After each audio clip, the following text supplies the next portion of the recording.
Maraming fans ang natuwa sa 50th anniversary ng PBA kahapon. Mala throwback kasi ang eksena para i-celebrate ang golden year ng pambansang liga. Magbabalita si Ian Suyu.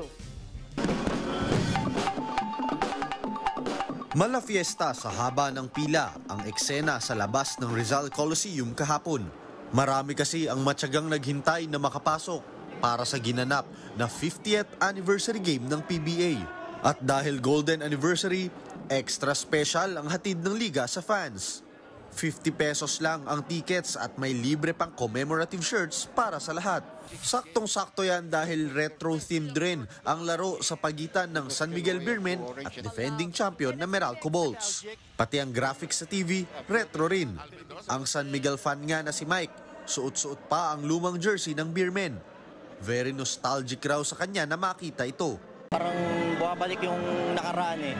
Yung pag nakikita mo ganyan yung suot nila, mga nasa 1980s pa ata, 90s, yung design na ganyan. Inimbitahan rin ang isa sa mga pinakaunang player ng liga na si Jimmy Noblezada. Si Noblezada ang itinuturing na first Ironman ng liga, kung saan naglaro siya sa pinakaunang PBA game sa pagitan ng Concepcion Carrier at Mariwasan Noritake 50 years ago. Parang kahapon lang, excited ako at the same time, siyempre iniisip mo rin future mo kung paano pagdating ang panahon. Kasi yun talagang ka-outlook ko sa buhay, natakat after playing years, kailangan mapakinabangan ko as a basketball player kasi probinsyano ko, galing kong probinsya.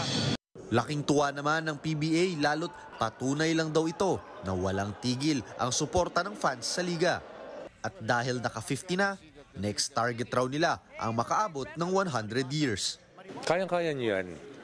Kayang-kaya ng PBA mag-100. Dire-diretso naman kasi nakita mo paano tangkilikin ng mga fans ang basketball, lalo na ang PBA. Bukas naman inaasahang iiindak na ang bagong mga miyembro ng 50 greatest players sa kasaysayan ng liga. Parte raw ito ng year-long celebration ng oldest basketball league sa buong Asia. Para sa 1PH, Ian Suyu, News 5.